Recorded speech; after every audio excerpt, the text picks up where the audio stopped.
What now?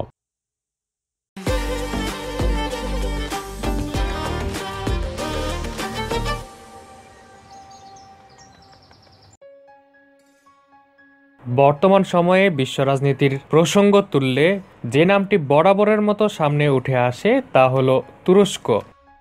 President Recep Tayyip এরদোয়ানের ক্ষমতা দখলের পর থেকে নানান ঘটনায় নানাভাবে বিশ্ব রাজনীতির শিরোনাম হয়ে চলেছে পশ্চিম এশিয়ার এই দেশটি। বিশ্বের 17তম বৃহত্তম অর্থনীতির এই দেশটি সাম্প্রতিককালে বেশ উত্থান পতনের মধ্য দিয়ে যাচ্ছে। তুরস্ককে ঘিরে বিশ্ব রাজনীতিতে যে নাটক মঞ্চস্থ হচ্ছে তার মূল চরিত্রে রয়েছেন স্বয়ং প্রেসিডেন্ট রিসেপ তাইয়েপ এরদোয়ান। অনেকেই প্রেসিডেন্ট এরদোয়ানের মাঝে অটোমান শাসকদের প্রতিচ্ছবি দেখতে পান। প্রেসিডেন্ট এরদোয়ানের হাত ধরে যেন অটোমান সাম্রাজ্যের সোনালী অতীত ফিরে পেতে চাইছে তুরস্ক। তবে এরদোয়ানের হাত ধরে তুরস্কের এই নতুন পথ চলা কতখানি মসৃণ হবে? এরদোয়ান কি পারবেন সফল হতে? এই নিয়েই আজকে আমরা আলোচনা করব। তুরস্কের রাজনীতিতে এরদোগান যুগের সূচনা হয় যখন এরদোয়ান 1994 সালে ইস্তাম্বুলের মেয়র নির্বাচিত হন। ইস্তাম্বুলের মেয়র হিসেবে দায়িত্ব নেওয়ার পর তিনি বেশ কিছু যুগান্তকারী পদক্ষেপ নিয়েছেন। যেমন তিনি ইস্তাম্বুলের বেশ কিছু ক্যাফেতে মদ বিক্রয় নিষিদ্ধ করেন, ইস্তাম্বুলের ট্রাফিক ব্যবস্থার ব্যাপক উন্নয়ন করেন, পানির সংকট মোকাবেলা করতে কাজ করেন ইত্যাদি। মেয়র হিসেবে বিভিন্ন জনকল্যাণমূলক কর্মকাণ্ডের কারণে এরদোয়ান কিছুদিনের মধ্যেই তুমুল জনপ্রিয় হয়ে ওঠেন। মেয়র হিসেবে দায়িত্ব পালনকালে 1998 সালে এক জনসমাবেশে ইসলামী কবিতা পাঠ করার কারণে এরদোয়ানকে নিষিদ্ধ ঘোষণা করে ক্ষমতাচ্যুত করা হয় এবং এরদোয়ানের বিরুদ্ধে আইনগত ব্যবস্থা নিয়ে তাকে কারাগারে পাঠানো হয়। বেশ কিছুদিন কারাদণ্ড ভোগের পর 2001 সালে এরদোয়ান নিজের রাজনৈতিক দল জাস্টিস অ্যান্ড ডেভেলপমেন্ট পার্টি বা একে পার্টি গঠন করেন। সে সময়ে সাধারণ জনগণের কাছে এরদোয়ানের পরিচিতি ছিল একজন মডারেট মুসলিম হিসেবে, যিনি কিনা ধর্মপ্রাণ কিন্তু ধর্ম ও রাজনীতি আলাদা রাখতে পছন্দ করেন। এমনই ইমেজের ওপর ভিত্তি করে এরদোয়ান 2002 সালে বিপুল ভোটে জয়ী হয়ে তুরস্কের প্রধানমন্ত্রী নির্বাচিত হন। এখন অনেকে প্রশ্ন করতে পারেন যে কামাল আতাতুর্কের সেকুলার দেশে ইসলামপন্থী এরদোয়ান কিভাবে প্রধানমন্ত্রী নির্বাচিত হলেন। এই ঘটনাকে বুঝতে হলে আমাদেরকে কামাল আতাতুর্কের পরবর্তী সময়কালের দিকে তাকাতে হবে। কামাল আতাতুর্ক তুরস্কের ধর্মনিরপেক্ষতা বজায় রাখার দায়িত্ব সেনাবাহিনীর হাতে দিয়ে যান। তাই কামাল আতাতুর্কের মারা যাওয়ার পর যখনই তুরস্কে ধর্মীয় রাজনীতি মাথাচাড়া দিয়ে উঠতে গিয়েছে, তখন সেনাবাহিনী সাংবিধানিক ক্ষমতা প্রয়োগ করে ক্ষমতা দখল করার মাধ্যমে ধর্মনিরপেক্ষতা বজায় রেখেছে। 1960, 1971, 1980 ও 1997 এর সেনা অভ্যুত্থান বারবার তুরস্কের গণতান্ত্রিক প্রক্রিয়াকে বাধাগ্রস্ত করে। 2000 সালের আগ পর্যন্ত তুরস্কের অর্থনৈতিক অবস্থা ছিল বিপর্যস্ত। জিডিপি গ্রোথ ছিল নিম্নমুখী, অন্যদিকে বেকারত্ব ও মুদ্রাস্ফীতি ছিল ঊর্ধ্বমুখী। সরকারি কাঠামো পুরোপুরি বিপর্যস্ত হয়ে গিয়েছিল। সাংবিধানিকভাবে তুরস্ক ধর্মনিরপেক্ষ হলেও তুরস্কের জনগণ চাইছিল মডারেট নেতৃত্ব। একদিকে এরদোয়ানের উদারপন্থী ইসলামী ভাবাদর্শ, অন্যদিকে ইস্তাম্বুলের মেয়র হিসেবে তার রাজনৈতিক সাফল্য এরদোয়ানের জন্য প্রধানমন্ত্রী হওয়ার পথ সুগম করে দেয়। 2002 সালে প্রধানমন্ত্রী নির্বাচিত হওয়ার পর এরদোয়ান তুরস্ককে নতুন করে গড়ে তুলতে শুরু করেন। এরদোয়ানের নির্বাচিত হওয়ার পরপরই তুরস্কের অর্থনীতি ঘুরে দাঁড়াতে শুরু করে। 2002 থেকে 2007 সাল অবধি তুরস্কের এভারেজ জিডিপি গ্রোথ ছিল 6 থেকে 7%। 2002 সালে যে ঘাটতি ছিল 15%, সেটা 2007 সালে এসে 3.5% এসে দাঁড়ায়। পাবলিক ঋণ 2001 সালে ছিল 77%, সেই ঋণ কমে 2013 সালে এসে 40% এসে দাঁড়ায়। বিদেশি বিনিয়োগ আকর্ষণ, বিশাল বিশাল অবকাঠামো উন্নয়ন, ফরেন মার্কেট অ্যাক্সেস বাড়ানো, দেশীয় উদ্যোক্তা বান্ধব পরিবেশ সৃষ্টিসহ বিভিন্ন অর্থনৈতিক সংস্কার কর্মসূচি শুরু করেন এরদোয়ান। এছাড়া বিচার বিভাগকে শক্তিশালীকরণ, সামরিক বাহিনীর ক্ষমতা হ্রাস, মানবাধিকার উন্নয়ন সহ বিভিন্ন যুগান্তকারী পদক্ষেপ নেন তিনি। এ সময়ে বিভিন্ন আন্তর্জাতিক সংস্থা ও মিডিয়া তুরস্ককে সাকসেস স্টোরি হিসেবে আখ্যা দিতে শুরু করে। এমনকি এই সাফল্য দেখে ইউরোপিয়ান ইউনিয়ন তুরস্ককে সদস্যপদের জন্য আলোচনার আমন্ত্রণ জানায়। সব মিলিয়ে তুরস্কে এরদোয়ানের জনপ্রিয়তা আকাশচুম্বী হয়ে ওঠে, আর এ কারণেই সেকুলার তুরস্কে এরদোয়ান ক্ষমতাশালী হয়ে ওঠেন। সাফল্যের সাথে দায়িত্ব পালনের কারণে 2007 সালে দ্বিতীয়বারের মতো ও 2011 সালে তৃতীয়বারের মতো প্রধানমন্ত্রী নির্বাচিত হন এরদোয়ান। এদিকে তুরস্ক অর্থনৈতিকভাবে এগিয়ে যাচ্ছিল, অন্যদিকে এরদোয়ান তার ক্ষমতা ব্যবহার করে ক্রমেই ইসলামী রাজনীতি ও একনায়কতন্ত্রের দিকে ঝুঁকছিলেন। এ সময়ে এরদোয়ান আতাতুর্কের আরোপ করা সেকুলার আইন সংশোধন করতে শুরু করেন, যেমন পর্দা প্রথার ওপর বিধিনিষেধ শিথিল, মদ বেচাকেনায় কড়াকড়ি আরোপ করা, মসজিদ উন্মুক্ত করে দেয়া ইত্যাদি। কথায় আছে, ক্ষমতা আরও ক্ষমতা পাওয়ার নেশা ধরিয়ে দেয়, আর রিসেপ তাইয়েপ এরদোয়ানের ক্ষেত্রেও তাই হলো।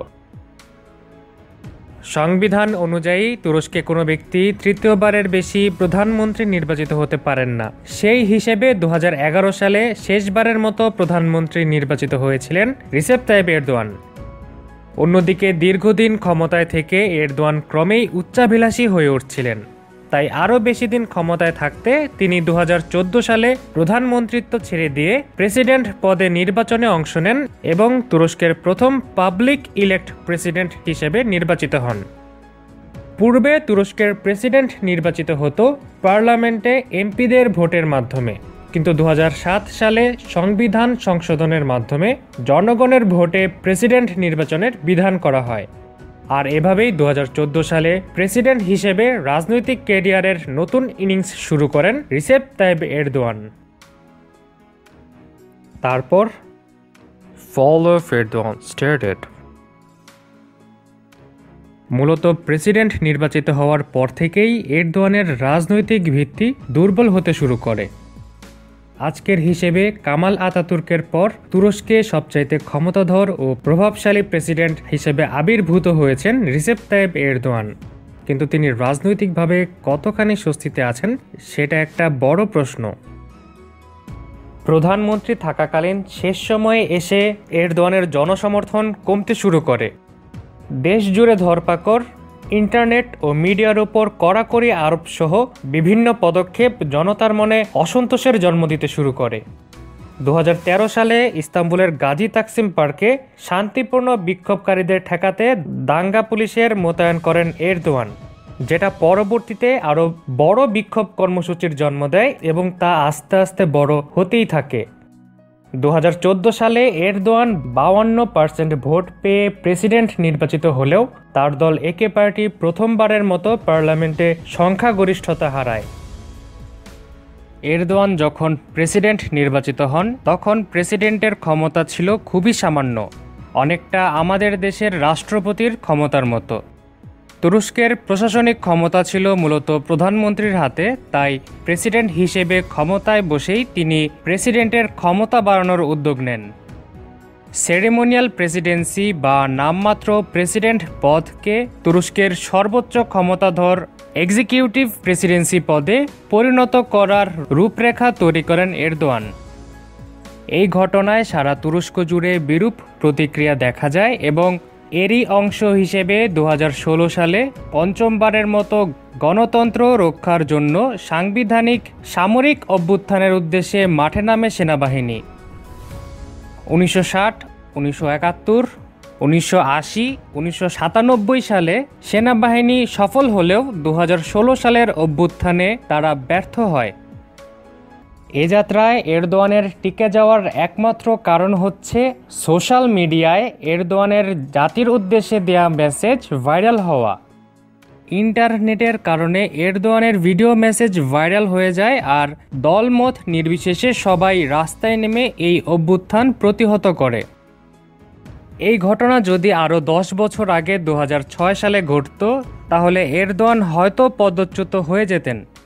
কিন্তু ইন্টারনেটের কল্যাণে এরদোয়ান সহজেই জনতার কাছে পৌঁছাতে পেরেছেন, আর এরদোয়ানের এই আহ্বানে সাড়া দিয়ে ধার্মিক, সেকুলার, সরকারি দল, বিরোধী দল নির্বিশেষে সবাই মাঠে নেমেছিলেন গণতন্ত্র রক্ষায়। 2016 সালের অভ্যুত্থান মোকাবেলায় পুরো দেশ ঐক্যবদ্ধভাবে লড়লেও সেই ঐক্য কিছুদিন পরেই শেষ হয়ে যায়। অভ্যুত্থান সংকট কাটিয়ে ওঠার পরপরই এরদোয়ান পুরোপুরি আগ্রাসী হয়ে ওঠেন।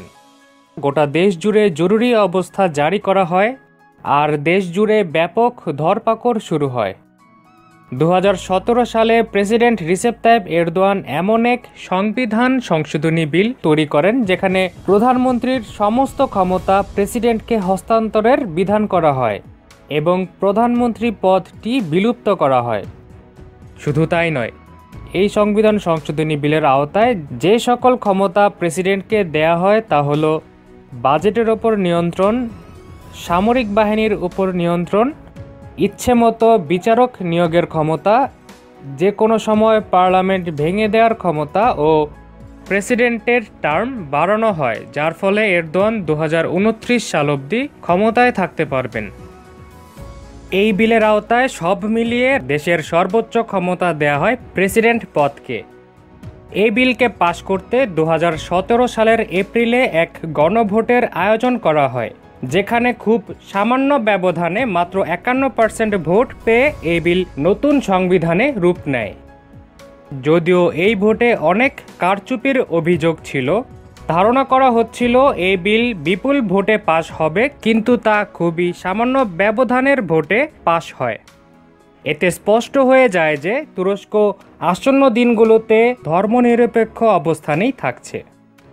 এরদোয়ানের প্রস্তাবিত 21টি সংশোধনীর মধ্যে কেবল 18টি অনুমোদন পায়, আর এরই সাথে সাথে তুরস্কের রাজনীতিতে সর্বশক্তিমান হয়ে ওঠেন এরদোয়ান।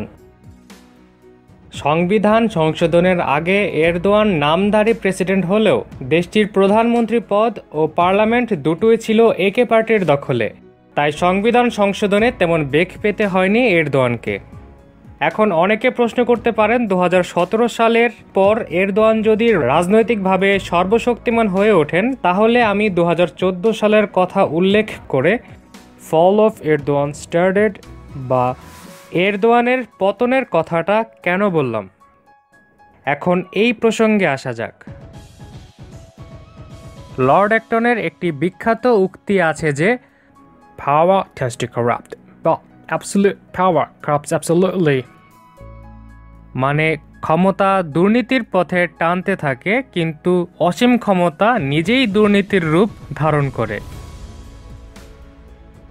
এরদোয়ান ভালো মানুষ নাকি খারাপ মানুষ, এই বিতর্কে না গিয়ে বরং আমাদের এটা দেখতে হবে এরদোয়ান কোথায় ভুল করছেন। একজন সরকারের কাজ হচ্ছে দেশের জন্য কাজ করা।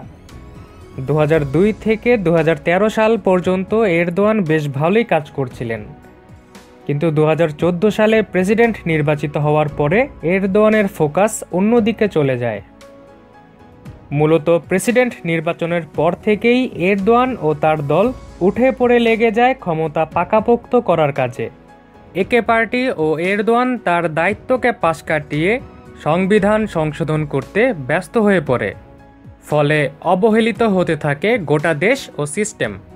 আর সবচেয়ে বড় ধাক্কাটা লাগে অর্থনীতিতে। যেই এরদোয়ান নিজে তুরস্কের অর্থনীতিকে দাঁড় করিয়েছেন, সেই একই এরদোয়ান কিভাবে তুরস্কের অর্থনীতিকে ধ্বংসের কিনারায় এনে দাঁড় করিয়েছেন তা ভাবলে সত্যি অবাক হতে হয়। 2013 সালে তুরস্কের জিডিপি ছিল $958 বিলিয়ন। এরদোয়ানের প্রেসিডেন্ট নির্বাচিত হওয়ার বছর মানে 2014 সালে তা সংকুচিত হয়ে $938 বিলিয়ন এসে দাঁড়ায়, আর আজকে 2021 সালের হিসেবে তা $649 বিলিয়ন এসে ঠেকেছে। তার মানে 2013 থেকে 2020 এই 7 বছরে প্রায় $309 বিলিয়ন কমেছে তুরস্কের অর্থনীতি, যার পরিমাণ গোটা পাকিস্তানের জিডিপির চাইতেও বেশি। এরদোয়ানের বর্তমান অর্থনৈতিক নীতিমালা অব্যাহত থাকলে আগামী কয়েক বছরেও এই অবস্থার উন্নতির সম্ভাবনা নেই। তুরস্কের অর্থনৈতিক সংকটের অন্যতম কারণ হচ্ছে ডলারের বিপরীতে তুর্কি লিরার দরপতন। 2018 সালের পর মাত্র 2 বছরের মধ্যে তুর্কি লিরার মূল্য ডলারের বিপরীতে প্রায় 50 ভাগ কমে যায়। প্রায় 10 বছর আগে 1 লিরার বিনিময়ে 42 টাকা পাওয়া যেত, অথচ আজ 1 লিরার বিনিময়ে মাত্র 10.5 টাকা পাওয়া যাচ্ছে। একদিকে মুদ্রাস্ফীতি 10% ছাড়িয়ে গেছে, অন্যদিকে এরদোয়ান বরাবরের মতো সুদের হার কমিয়েই চলেছেন। এই অবস্থার কারণে অভ্যন্তরীণ মূলধন বিশাল আকারে বিদেশে স্থানান্তর করা হচ্ছে। সব মিলিয়ে তুরস্কের অর্থনীতি আরও খারাপ হতে চলেছে। বেকারত্বের হার 30% ছাড়িয়ে গেছে এরই মধ্যে, আর বিগত বছরগুলোতে তুরস্কের জিডিপি গ্রোথ ছিল 0% থেকে 1%-এর মধ্যে। এখন তুরস্কের অর্থনীতি পুরোপুরি প্রেসিডেন্ট এরদোয়ানের হাতে, কারণ বর্তমান সংবিধান অনুযায়ী প্রেসিডেন্ট এরদোয়ান সরাসরি অর্থনীতি নিয়ন্ত্রণ করতে পারেন। এছাড়া এরদোয়ান যেই গুরুতর ভুল করে চলেছেন তা হলো দেশের অভ্যন্তরে বিরোধী মতের মানুষদের দমন করা। বিগত বছরগুলোতে শিক্ষক, ডাক্তারসহ প্রায় 1 লাখ লোককে কারাগারে আটকে রাখা হয়েছে। প্রায় 1.5 লাখ সরকারি চাকরিজীবীকে জোরপূর্বক পদত্যাগ করানো হয়েছে। ডিসেম্বর 2019 এর আপডেট অনুযায়ী এরদোয়ান প্রায় 4000 বিচারককে জোরপূর্বক পদচ্যুত করেছেন এবং নিজের পছন্দ মতো 3000 জুডিশিয়ারি নিয়োগ দিয়েছেন, যাদের বেশিরভাগের বয়স 20 থেকে 29 এর মধ্যে। এদিকে তুরস্কের গণমাধ্যমের স্বাধীনতা প্রায় নেই বললেই চলে। সাংবাদিকদের কারাগারে আটকে রাখার মতো ঘটনা খুবই সাধারণ ব্যাপার। অ্যামনেস্টি ইন্টারন্যাশনাল এর মতে বিশ্বের যে দেশে সবচেয়ে বেশি সংখ্যক সাংবাদিক কারাগারে আটক রয়েছে তা হলো তুরস্ক। TRT World, Anadolu Agency, Daily Sabah সহ তুরস্কের প্রথম সারির মিডিয়াগুলো পুরোপুরি সরকারি নিয়ন্ত্রণাধীন। একদিকে অর্থনীতি, অন্যদিকে অভ্যন্তরীণ রাজনীতি, এই দুই মিলিয়ে এরদোয়ানের জনপ্রিয়তা এখন হুমকির মুখে, যার প্রমাণ মেলে 2019 সালের স্থানীয় নির্বাচনে। 2009 ও 2014 সালের স্থানীয় নির্বাচনে একে পার্টি যেখানে এগিয়ে ছিল, 2019 সালে ইস্তাম্বুল, আঙ্কারা সহ 4টি বড় শহরের নির্বাচনে হেরে যায় এরদোয়ানের একে পার্টি। অন্যদিকে এতদিন পিছিয়ে থাকা বিরোধী দল সিএইচপি এই 4টি শহরে বেশ ভালো ব্যবধানে জিতে। এই 4টি শহরের মোট জনসংখ্যা তুরস্কের মোট জনসংখ্যার 40 ভাগ। সুতরাং এই ফলাফল প্রেসিডেন্ট এরদোয়ানের জন্য মোটেও ভালো লক্ষণ নয়। বিভিন্ন জরিপে দেখা গিয়েছে ফেব্রুয়ারি 2021 অনুযায়ী এরদোয়ানের জনসমর্থন মাত্র 32.5% এসে দাঁড়িয়েছে, যেটা 2020 সালের একই সময়ে 40% ছিল। 2023 সালে পরবর্তী প্রেসিডেন্ট নির্বাচনের আগ পর্যন্ত এই সংখ্যা আরও কমতে পারে যদি না প্রেসিডেন্ট জনগণের আস্থা ফেরাতে না পারেন। মানে 2023 সালে এরদোয়ান প্রেসিডেন্ট পদে পুনরায় নির্বাচিত হতে পারবেন কিনা সেটা নিয়ে আশঙ্কা রয়েছে। এছাড়া আন্তর্জাতিক অঙ্গনেও স্বস্তিতে নেই এরদোয়ান। প্রতিবেশী সবার সাথে বিরোধে জড়িয়ে সেই অঞ্চলে বন্ধু শূন্য হয়ে পড়েছে তুরস্ক। তাছাড়া বাইডেন সরকারের আমলে বেশ চাপে রয়েছে তুরস্ক।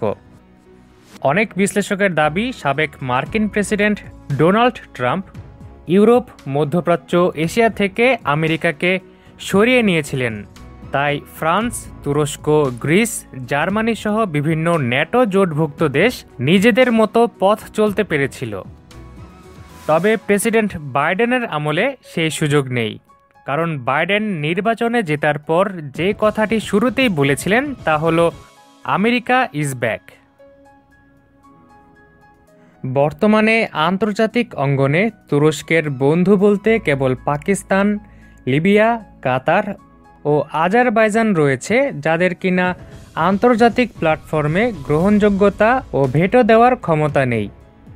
তুরস্কের যে কোনো সংকটে এসব দেশ তুরস্ককে ব্যাকআপ দিতে পারবে না বা দেওয়ার সক্ষমতা রাখে না। তুরস্কের মতো বড় অর্থনীতিকে ব্যাকআপ দেওয়ার সামর্থ্যও নেই এসব দেশের।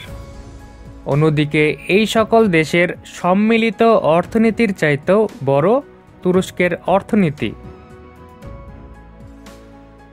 আমেরিকান ডলার যেহেতু বিশ্ব অর্থনীতির চাবিকাঠি, তাই যতদিন ডলার থাকবে ততদিন তুরস্কের অর্থনীতি এইভাবে হুমকির মুখেই থাকবে। কেবলমাত্র কাতার ছাড়া আর কোনো দেশ তুরস্কের সাথে ডলার রেট ব্যতীত বাণিজ্য করতে আগ্রহী নয়। সব মিলিয়ে তুরস্কের আন্তর্জাতিক বাণিজ্য বেশ বেকায়দায় রয়েছে এবং এই অবস্থা থেকে তাড়াতাড়ি উদ্ধার পাওয়ার কোনো সম্ভাবনা নেই। এর সাথে সাথে মরার ওপর খরার ঘা হিসেবে যোগ হতে যাচ্ছে নতুন মার্কিন অবরোধ। তুর্কি লেনদেনের ওপর সামান্য অবরোধ এলেই তুরস্কের অর্থনীতি ভয়াবহ রূপ ধারণ করবে। বাংলাদেশের মানুষ বরাবরই ধর্মপ্রাণ। তুরস্কের প্রতি বাংলাদেশের মানুষের আলাদা টান রয়েছে, তা বলার অপেক্ষা রাখে না। কিন্তু আমাদের ভাবনার বিপরীতে তুরস্ক আসলে কেমন সেটা একটা বড় ফ্যাক্ট। মুসলিম বিশ্বের মধ্যে তুরস্ককে ঘিরে ইসলাম জাগরণের যে আশা দেখা যাচ্ছিল সেটা কতখানি সম্ভব, এটাও একটা প্রশ্নের ব্যাপার। ইন্দোনেশিয়া, আজারবাইজান, কাজাখস্তানের পর তুরস্ক হচ্ছে বিশ্বের অন্যতম মুসলিম মেজরিটি সেকুলার দেশ। একটা দেশের টিভি বিজ্ঞাপন বা সাধারণ টিভি সিরিয়াল বা টিভি প্রোগ্রাম দেখে ধারণা পাওয়া যায় ওই দেশের সামাজিক অবস্থা ও গ্রহণযোগ্যতা কোন পর্যায়ে আছে। সে হিসেবে বলা চলে তুরস্কের ফিল্ম ও টিভি দর্শকরা যথেষ্ট উদারপন্থী। সে তুলনায় বাংলাদেশের মিডিয়া ও দর্শক সমাজ যথেষ্ট রক্ষণশীল। বিভিন্ন অন্তরঙ্গ দৃশ্যের প্রদর্শন টার্কিশ ফিল্ম ও সিরিয়ালে অত্যন্ত সাধারণ ব্যাপার।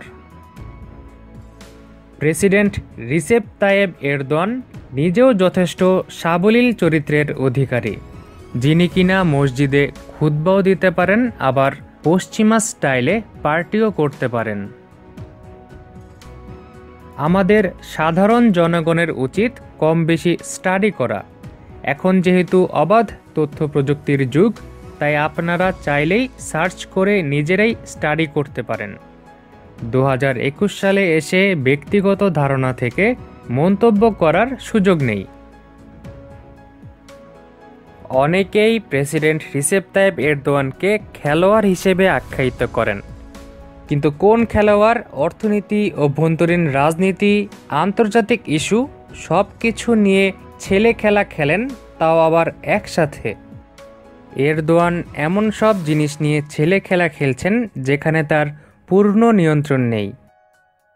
তুরস্ক সামরিক শক্তিতে বিশ্বসেরা, তা অস্বীকার করার উপায় নেই। এরদোয়ান তুরস্ককে সামরিক পরাশক্তি বানাতে চান, ভালো কথা, কিন্তু তার এই কার্যক্রমকে সাপোর্ট দেওয়ার মতো স্বাধীন ও শক্তিশালী অর্থনীতি তার দেশের আছে কি?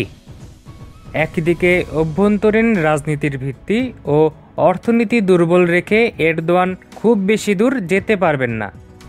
তুরস্কের বর্তমান অবস্থা বিচার করলে এরদোয়ান আর তুরস্ক আলাদা কিছু নয়। এরদোয়ান বা তুরস্ক যে কোনো একটি বিপদে পড়লেই অন্যটিও বিপদে পড়বে। এখন দেখা যাক কি আছে এরদোয়ান বা তুরস্কের ভাগ্যে।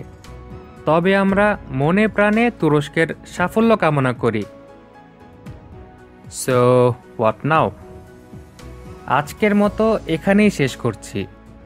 2023 সালের লুজান চুক্তির বিভ্রান্তি নিয়ে জানতে বা তুরস্কের অর্থনীতি বা তুরস্কের পররাষ্ট্র সম্পর্ক নিয়ে কোনো বিস্তারিত আলোচনা পেতে চাইলে কমেন্টের মাধ্যমে জানান এবং সাথে এই ভিডিও নিয়ে আপনার মূল্যবান মতামত জানাতে ভুলবেন না। বর্তমানে বাংলাদেশে করোনার সংক্রমণ বাড়তে শুরু করেছে, তাই এই সময়ে সর্বোচ্চ সাবধানতা অবলম্বন করুন। নিজে ভালো থাকুন, অন্যকে ভালো রাখুন।